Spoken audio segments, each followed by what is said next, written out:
سورۃ الاعراف کی آیت نمبر 23 سے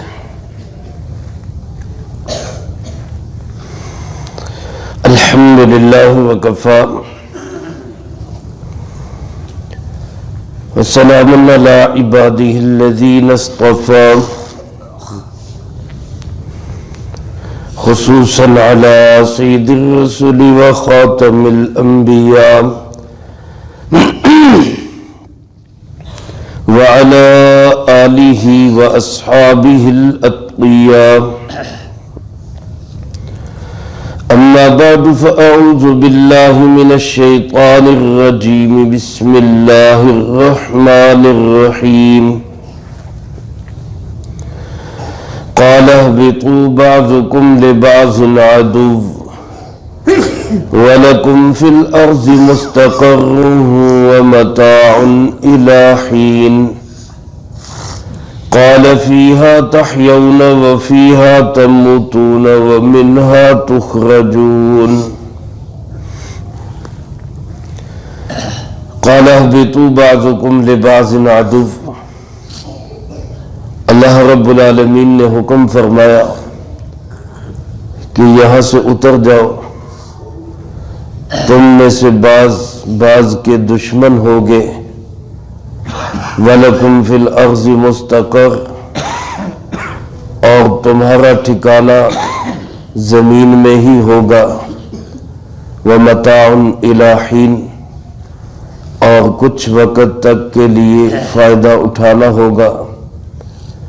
قَالَ فِيهَا اور اللہ پاک نے بھی فرمایا کہ اسی زمین میں تحیون، اسی زمین میں تمہاری حیات ہوگی، وفیہا تموتون اور اسی زمین میں تم مرو گے، ومنہا تخرجون اور اسی سے تم نکالے جاؤ گے۔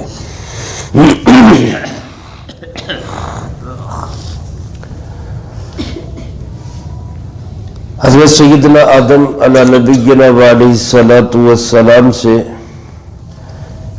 ایک لغزش اور بھول ہو گئی، ورنہ ان کا مقام، ان کا ٹھکانہ، ان کی رہائش جنت میں تھی۔ اور میرے عزیز دوستو، جنت سے مراد وہی اصلی جنت ہے جو ہمارا اصل ٹھکانہ ہے۔ اللہ ہم سب کو نصیب فرمائے۔ بعض حضرات نے یہ کہا کہ وہ دنیا کے ہی کسی اچھے باغ میں تھے، اس کو جنت کہا گیا۔ ایسا نہیں ہے، کیونکہ اللہ پاک نے اس جنت کو ہماری وراثت قرار دیا ہے۔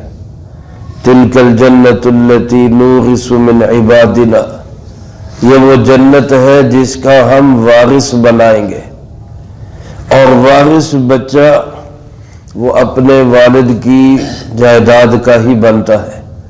تو آدم علیہ السلام کا اصل ٹھکانہ، اصل جگہ، اصل رہائش وہ جنت المأویٰ ہی تھی۔ اسی جنت میں ہم دوبارہ جائیں گے انشاءاللہ۔ یہ دنیا میں اللہ پاک نے بھیجا ایک امتحان کے لیے، ایک آزمائش کے لیے۔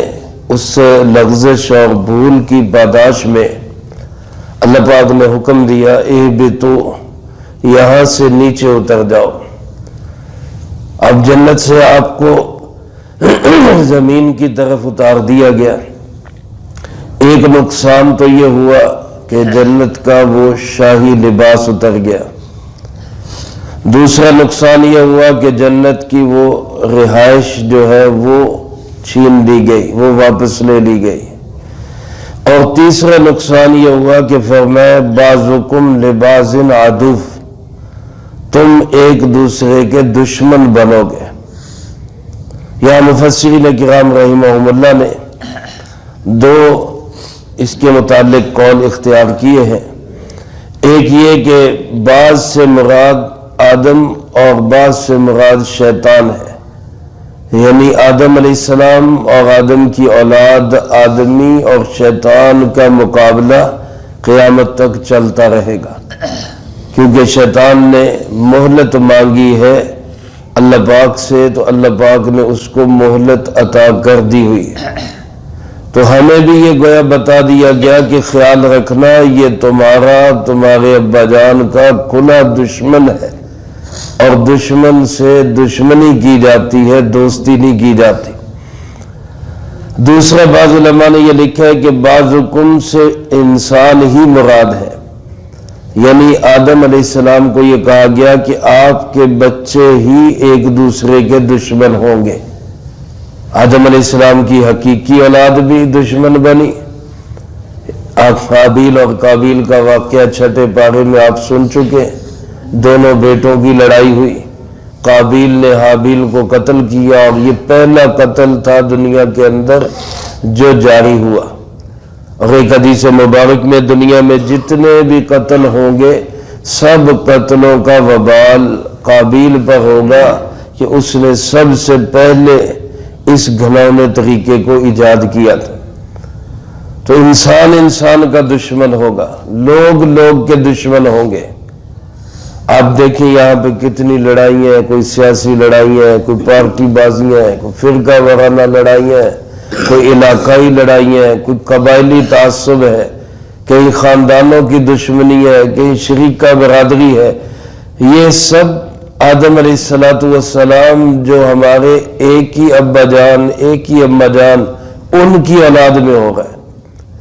اور جب اولاد آپس میں لڑتی ہے تو والدین کو تکلیف تو ہوتی ہے، والدین کے لیے ذہنی اذیت اور ٹینشن بن جاتی ہے، والدین کے لیے ایک بڑی پریشانی بن جاتی ہے۔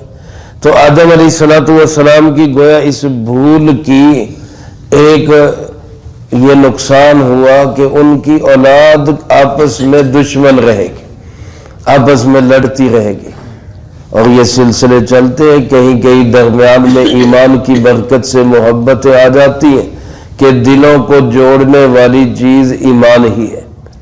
آپ صلی اللہ علیہ وآلہ وسلم نے جب محنت کی، صحابہ میں ایمان زندہ ہوا، تو وہ جو ایک دوسرے کے خون کے پیاسے تھے وہ ایک دوسرے پر جان دینے والے بن گئے تھے، اور ایک انسانیت کا سنہری اور گولڈن دور تھا حضرات صحابہ کرام رضی اللہ تعالی مجمعین کا زمانہ۔ لیکن آپ دیکھیں دنیا جنگ کی بھٹی بنی ہوئی ہے، ہر طرف لڑائیاں، ہر طرف فساد، ہر طرف دنگے۔ یہ ایک گویا کہ اس بھول اور لغزش کا وبال ہے۔ اللہ پاک نے فرمایا وَلَكُمْ فِي الْأَرْضِ مُسْتَقَرٌ، اب تمہارا ٹھکانہ زمین میں ہوگا، زمین تمہارا مستقر ہوگی۔ مستقر کہتے قرار کی جگہ، ٹھہرنے کی جگہ۔ تو انسان کے ٹھہرنے کی جگہ اللہ نے زمین بنائی ہے، جینا بھی یہیں پہ، مرنا بھی یہیں پہ۔ زمین کے علاوہ کسی کو اللہ نے ٹھکانہ نہیں بنایا۔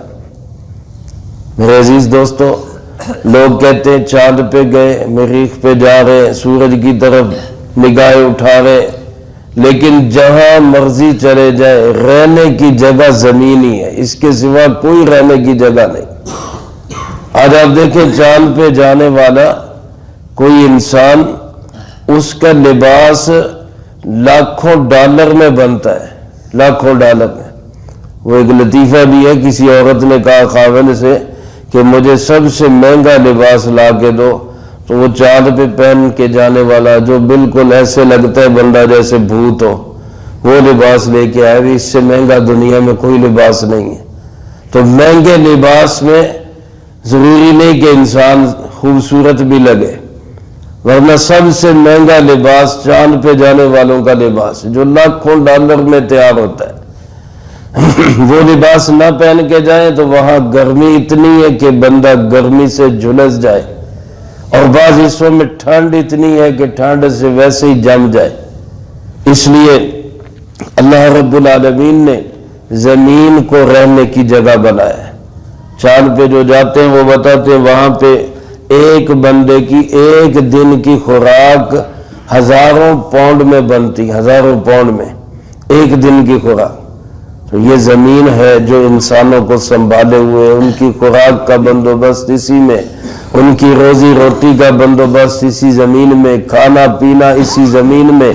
اور فرمایا یہاں بھی مستقل ٹھکانہ نہیں ہے، یہ زمین مستقل ٹھکانہ کسی کا نہیں، بلکہ فرمایا وَمَتَاعٌ إِلَىٰ حِينٍ، ایک مدت تک کے لیے متاع ہے، فائدہ اٹھانا ہے، بس یہاں سے نفع اٹھانا ہے، اور نفع سب سے بڑا نفع آخرت کا نفع ہے۔ جو اس دنیا میں رہتے ہوئے آخرت کا جتنا نفع اٹھا لے گا اس کی آخرت اتنی قیمتی بنے گی، اور جو اس دنیا میں رہتے ہوئے آخرت سے جتنا غافل، جتنا بھولا ہوا ہوگا اس کی آخرت اتنی خراب ہوگی۔ آج میرے عزیز دوستو، ہمارے اندر عمومی طور پر غفلت بہت ہے، غفلت بہت زیادہ ہے، یعنی اس طرف دھیان ہی نہیں جاتا کہ میرے اس عمل کا آخرت میں کیا فائدہ یا کیا نقصان ہوگا، اس چیز کو سوچنا ہی بہت کم ہو گیا۔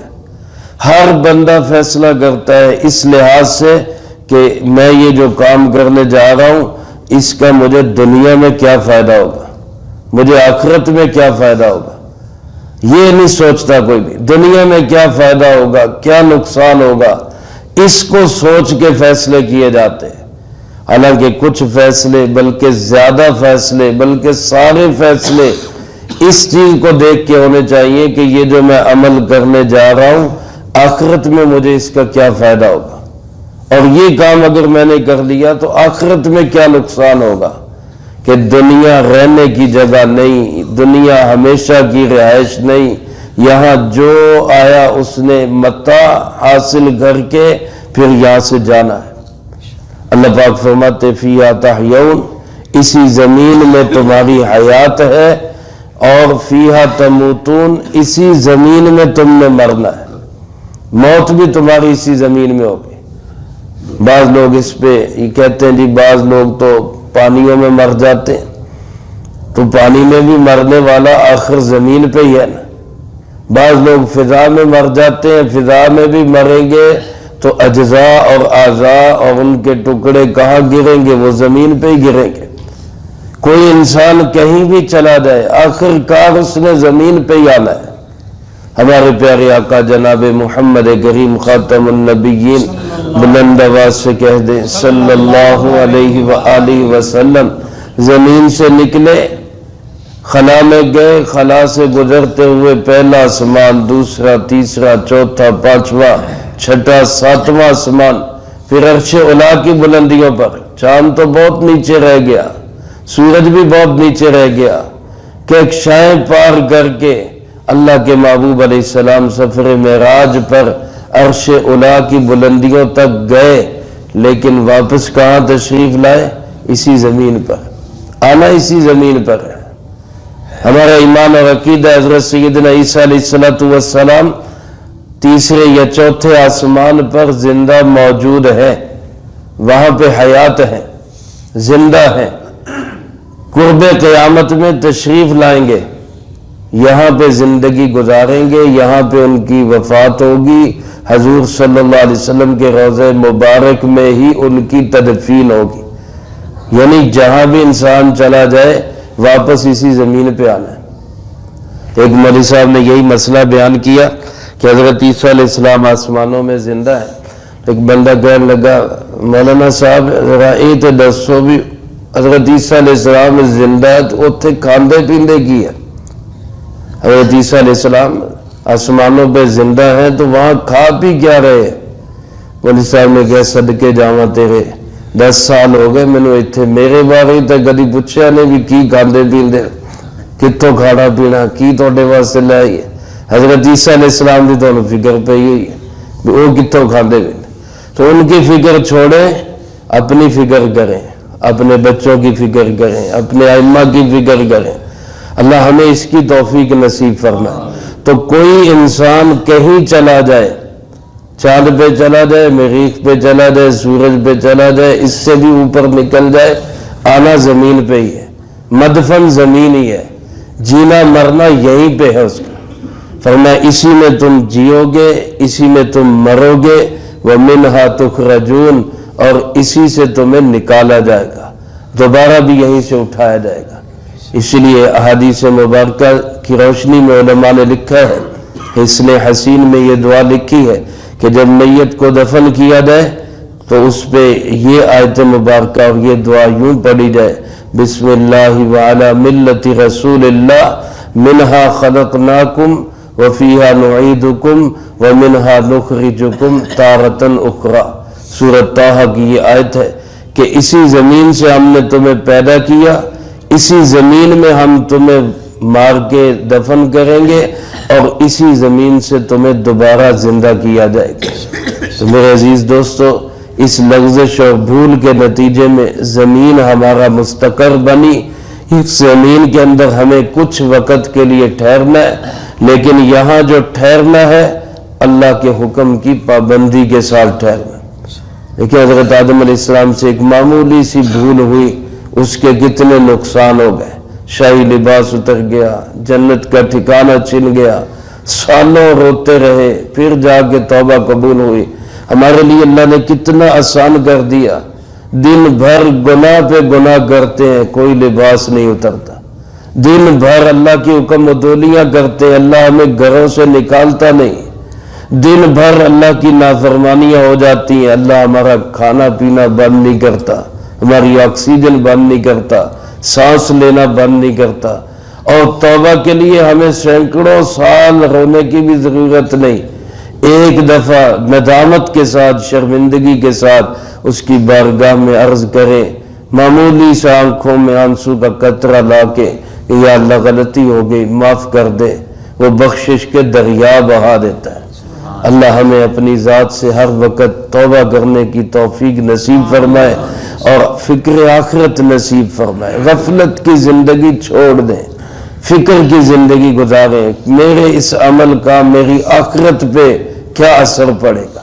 اللہ ہمیں یہ زندگی نصیب فرمائے، جو کہا سنا اس کو زندگی میں لا کے دوسروں تک پہنچانے کی توفیق عطا فرمائے۔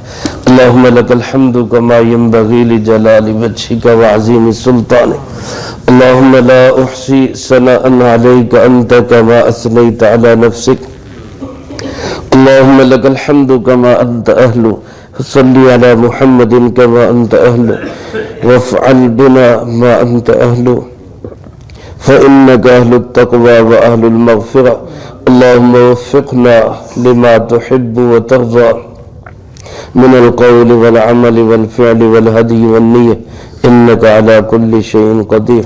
اللهم ربنا آتنا في الدنيا حسنة وفي الآخرة حسنة وقنا عذاب النار.